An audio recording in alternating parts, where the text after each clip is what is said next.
We're beginning our work now in the expenditure cycle.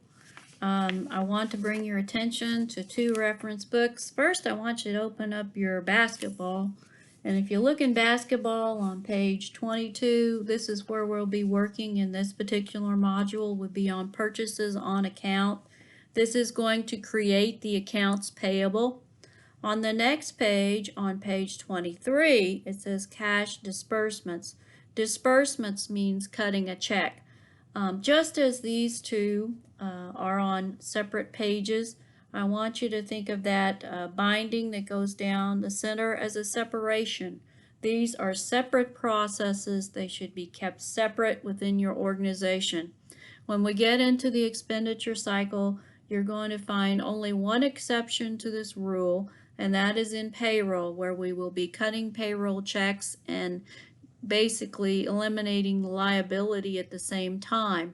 So we don't actually create a liability for payroll unless it relates back to the end of an accounting period when we're doing accruals. The general order is we just cut a check and we pay the payroll. That's different from purchases. That's different from buying fixed assets. It's different from most other expenditures that a company makes. You have an authorization process which is involved in creating the liability that says it's okay for us to go ahead and commit ourselves to this. And then you have a separate area in which you actually cut the check. Again, this has to do with the liquidity of cash and the fact that once you have cash, it can be used for so many purposes. It is very vulnerable as an asset. You have to really secure it. So it has to do with the security of cash that causes us to have this separation within the expenditure cycle. You noticed I talked about buying fixed assets. And when we bought the fixed asset, I still called it expenditure, because expenditure means the cash outlay. And there's so many corollaries between this and the revenue cycle we just finished.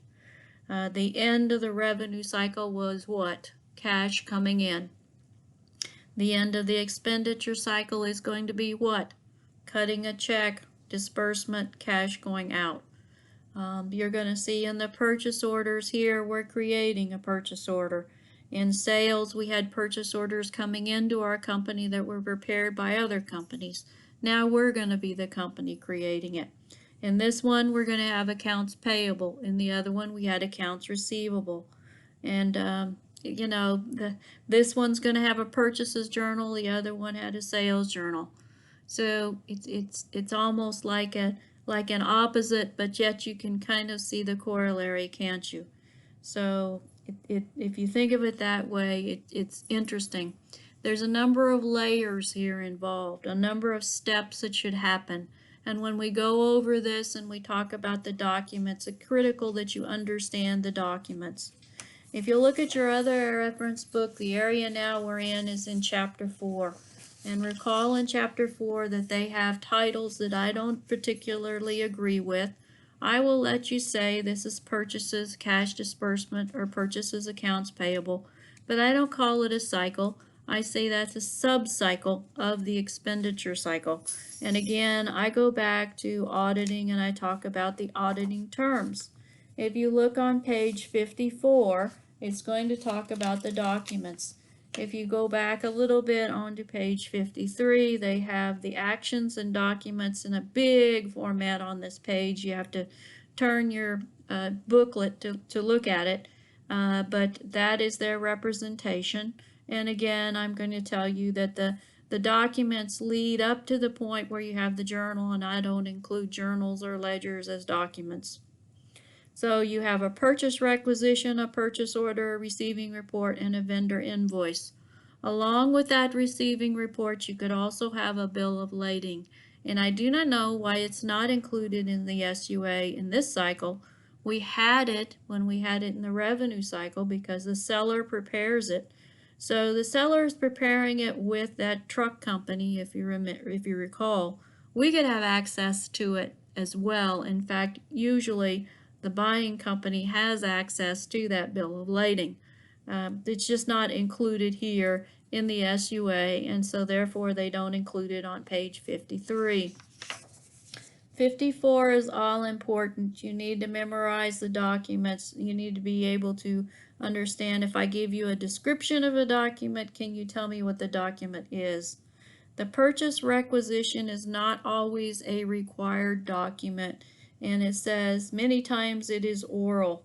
It says written is preferred, but many times it is oral. And this is when there's a discussion about an item and you don't get a step to formally do a purchase order yet. You're just discussing it.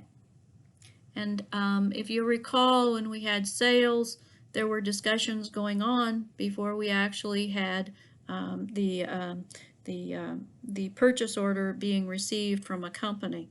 There was discussion, and I said that's a part of the AIS. This is a similar thing going on. It's discussion that's leading up to the purchase order. A purchase order is an offer to buy. It's an offer to buy. It's part of a legal document, a legal contract. This is the offer. When we have a receiving report, we've got the goods in. That's the same as acceptance. So this goes back to law. It goes back to contracting. And that's why all these documents are really so important. We keep them within accounting. We don't have them in legal, but they are really evidence of contract. So it's a part of contract law. We are in expenditure again, and it's about expending resources. As I said before, it's going to be a cash outlay. So you'll see when we finish this, we are well on our way. I'm going to be handling inventory separately and discussing inventory systems separately.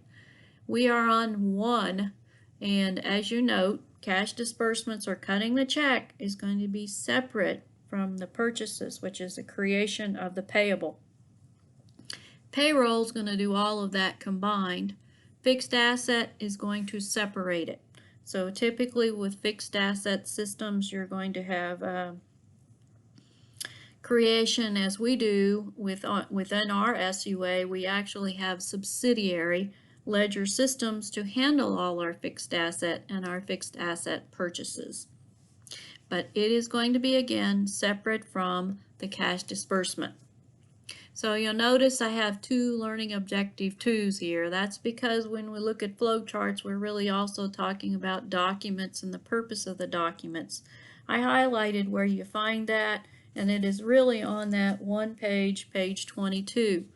The functions in the cycle. The functions in the cycle, you have the purchase order process, you have the receiving process, and you have the accounting. We have a major violation of it if you look over here on page 22, because we have Nancy Ford doing purchase order, which is a part really of an approval or an authorization process, and receiving. The person who does any part of authorization, and she's not really the one that's doing the complete authorization, because if you look down there, you see Ray Kramer is going to sign off on that purchase order. But there's enough work being done by her that I would not feel comfortable having her processing a purchase order and doing the receiving of the merchandise. Why is that? Yeah, Nancy could go in there and Nancy could create a purchase order, put it in front of Ray Kramer. Ray Kramer approves it, and it could be merchandise that she is not really receiving in, or she could it could be sent to her home address, for example. She could say it's received in when it's not received in, but it actually went to her home address. There's all kinds of issues that can happen there. So I want to separate the authorization and the custody. I would want to do that. Jim Adams over there, Jim is just clearly just working in accounting. I really don't want to see this same accounting person over here having much to do with the payments. So I would have a little bit of an issue with Jim Adams over here doing work in the payments area. We'll talk about that later, okay? When we get into cash disbursements, what Jim can or can't do on this next page.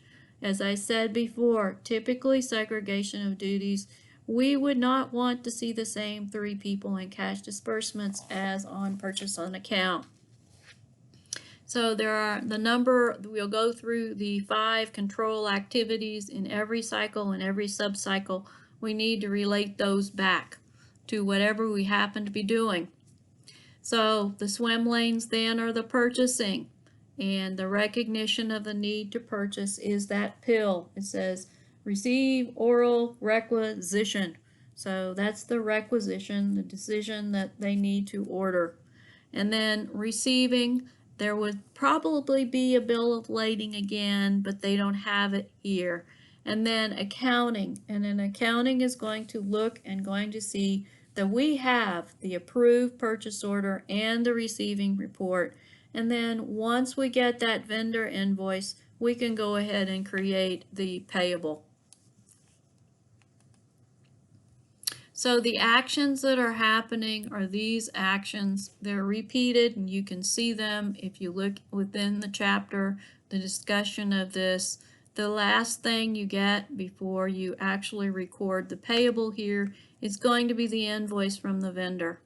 So in this process, you can see we have a problem, and I'll highlight it again, discuss it again on another slide. But when we receive the goods in is when we should be putting them in our journals. We should be putting them in the ledger, because that is when we actually have inventory. Our inventory account needs to reflect that we received the goods in. Instead, we wait here until we have an invoice. So to the extent you have a timing issue between receiving goods and getting the invoice, then recording them, you're going to have cutoff issues at the end of a financial statement period.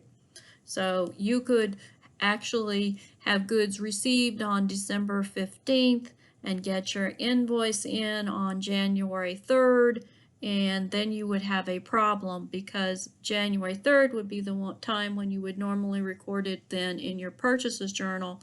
That would be debiting inventory into January, next year's business, when you actually got the inventory in and it's on your floor or whatever in the previous year in December. So that creates cutoff problems, but that is the order it's done in the SUA. So that's what we're going to abide by. The documents then, important that you understand these. As we go through this, you're going to see that all of these relate up and what they indicate. You also are going to be looking at the documents as we work with them and see what's included in those documents. So it's important when you're working with your SUA, you take a minute and look at the documents. And then also it's important that you understand the descriptions that are given in your chapters on those documents, because it's not the same information contained in every single document. When the goods are received in, for example, you wouldn't have price on it, and that is the cost. You wouldn't have the cost on it, because Nancy doesn't need cost. She doesn't need cost. It's not relevant to what she's doing, and that's an internal document. On the other hand, if you have a part of a contracting situation, you'd want to discuss cost. You'd want to select availability, when it'll be shipped, how it's going to be shipped. You're going to need to clear up things like 210 net 30, all of that. So it's a need to know basis what you include in the documents. Also, the documents have to tie together. You have to have that audit trail. You have to tie all these together. And then there's that order, of course. When you have one, you can't pay then. When you have two, you can't pay then. You're waiting till 4, and even then you're going to see you're going to wait till it's actually due. So we call these open purchase orders when you only have the purchase order completed but you haven't received it in. After the items are all received in, you say they're filled. Sometimes you can have purchase orders that are only partially filled because only part of the shipment has been received in. That's also possible. But when it's completely filled, then it goes on and it's going to be paid, right? It's going to be waiting for payment. We wait till we get the invoice in, and then we say it's been billed. So we have open, we have filled, and then we have billed, and billed comes with the invoice. After we pay it, it will be called paid, but we're not going to pay it in this particular module. As I said before, think of it separate. So we have usually a system, a separate system for accounts payable. Accounts payable is going to be keeping track of the ones that are open, it's going to be keeping track of the ones that are filled, and then we have the one that's been billed. So think of this as like stages of production, right? It's stages of processing for purchase orders, and it's going through this process. And the documents are attached then become a part of the audit trail, and the audit trail tells us these things have happened. This is where we are. And of course we want to get the merchandise in, and we want to be able to sell the merchandise. So that's the process. Now, while we're talking about purchase orders and we're starting this process and we're talking about selling it, if it's going on the floor and it's going to be sold, what's it going to need? It's going to need an inventory tag. It's going to have to become a part of our inventory system. So we're going to have a separate module on inventory where we discuss all this more. But I want you to think of this as being a continuum, and I want you to think of how that part of the AIS system has to be tied to this purchase order process, because we need to have those tags ready to go on the merchandise once they are received in. We don't make any money by keeping merchandise in our warehouse. We make money by having it out on the floors available for sale.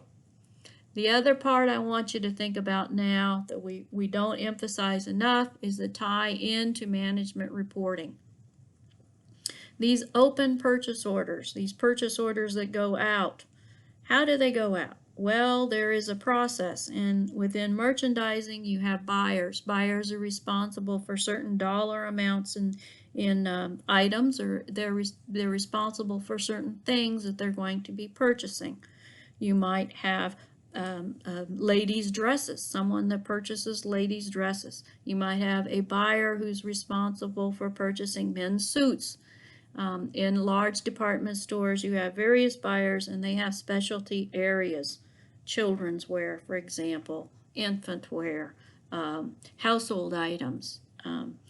All these buyers have their areas, and how are they promoted? How are they rewarded? They are rewarded according to the amount of gross profit that each of them contribute to your organization. And gross profit is the difference between the selling price and the cost of an item. So your management reporting has to keep track of these items and the cost of these items, and who is responsible for buying those items has to match up also to sales.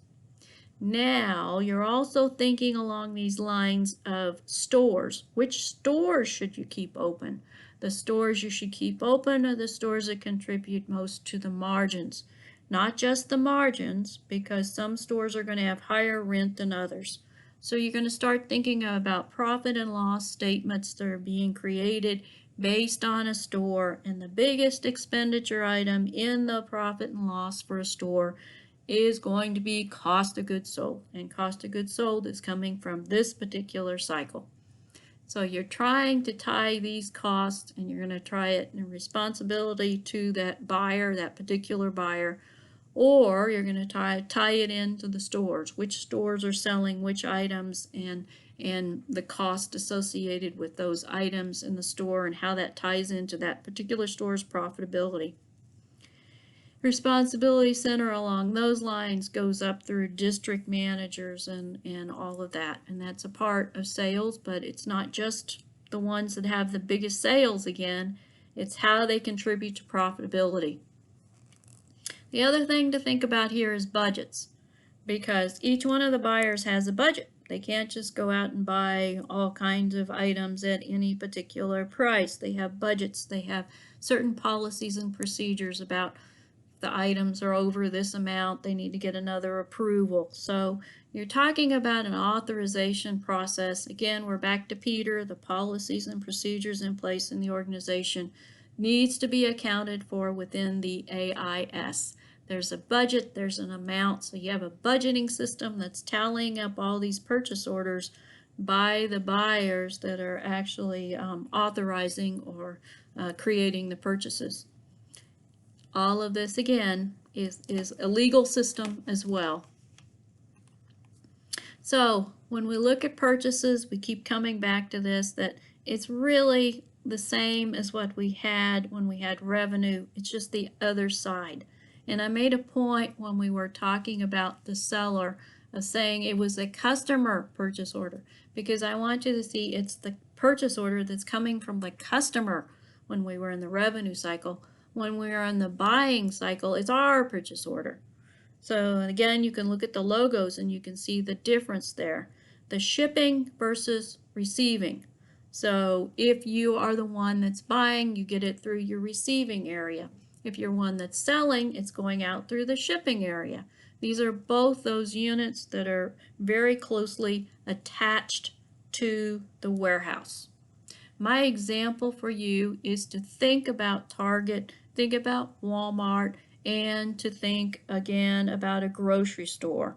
If you go into any of those stores to make a purchase, you're going in, you'll notice they have doors. You go into the first layer of doors, and then you're in an area. It's a small area, and then there's another set of doors going into the store. And you might kind of think of it as kind of an airlock situation. That space in between, there are two spaces in the typical warehouse. One space is shipping, one space is receiving. Those two spaces, they're separate from each other, right? But they also create a barrier to the warehouse, and it's a control barrier. And when you have items that are in the shipping area and the receiving area, you want to make sure that there's not very many items that are there, they aren't held there, that they are going either directly into the warehouse or they're going out. So we don't keep things in this area very long. Just like when you're in the store, you're going into the store, you don't stand in that area, right? You'd get run over if you did, right? You either go in the store or you go out. It's the same thing here. You don't keep things in these areas. You have the bill of lading here. A buyer will have a bill of lading that was prepared by the shipper or the seller in combination with that shipping company.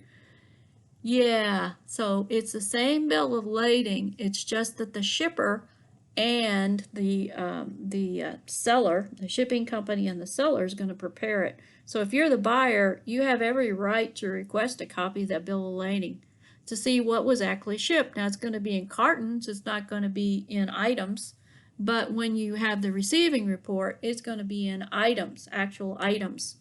Then there's invoices, and if it's the seller is going to prepare the invoice, but if you're the buyer, you're going to be receiving that invoice that the seller prepared. So we're looking at some of the same documents which we had in the revenue cycle, except we're looking at all of them from a different perspective. So the internal controls that exist here, authorizations, again, you're talking about budgeting, you're talking about the policies and procedures that are in place, and they're all going to be different for whatever company you have.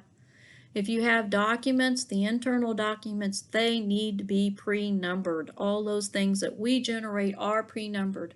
You're going to see numbers on other documents that are coming to us from other people.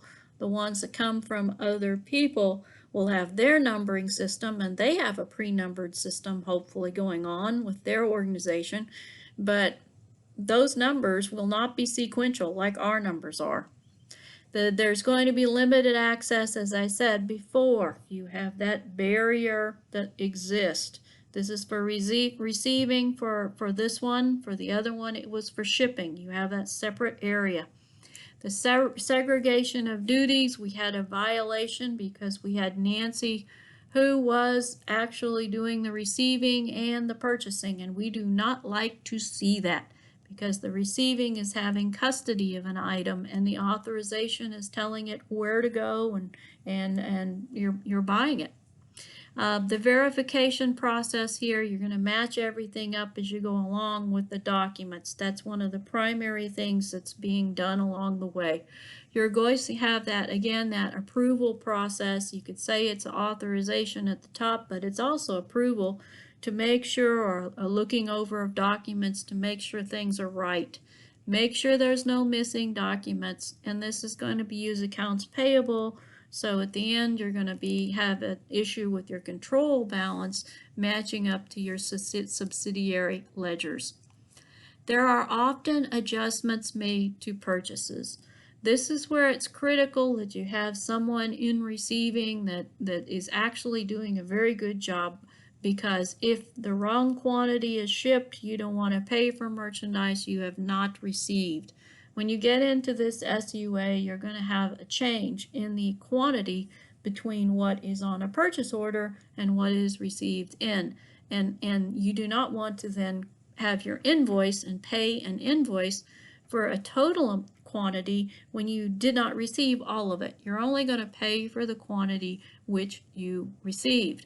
Now, there's a lot of discussion, and the point I have up here with this particular slide is to let you know that within AIS, it has to be a communication going on, a lot of it going on between the accounts payable and the buyer, and what's going on between receiving and the buyer, and the purchase order system and the buyer. So there's a lot of discussions going on because there's going to be some problems. The quantity might not be right that comes in. What do you do? Do you back order? Do you wait? Or do you order from another vendor? What are we going to do there? What if they send extra items? What do we do? Quality. Now, quantity and quality issues are, again, going back to Nancy, because Nancy should be checking in the items, should be counting them to get the right quantity. Quality means, are they in good shape? Are they not in good shape? If they aren't in good shape, then something has to happen. As I said before, Nancy cannot keep these items in receiving. They're either going to have to go into our inventory, maybe mark the selling price down on that item, maybe pay the vendor less, so there has to be a discussion with the vendor. This quality issue is going to trigger discussions, because Nancy cannot keep it there in that receiving area. It has to go one way or the other. And this often results in adjustment to the invoice amount, which again is going to be noted and needs to be, Jim Adams in accounting needs to be informed of it. So when the bill comes in, all of it isn't paid. Sometimes the wrong item is sent. What happens? Can we sell that item? Do we need to return the item? And then, of course, if the wrong item is sent and we're not going to keep the item, we need to note that it's being shipped back and we don't need to pay for it. If we're going to keep it, it's likely that the cost should be adjusted, which we have a purchase adjustment, right? And then all these things, as the final point I make, is that receiving has to make a log of all the items that they have and know what's going on with the items and move them out. Don't keep them there. Go back to that example of Target, grocery store, Walmart, where you have just a small space. Keep it small. It's not a warehouse. Receiving is not a warehouse. That's the whole point. It's to create security of your warehoused items. You wouldn't want to turn it into a warehouse.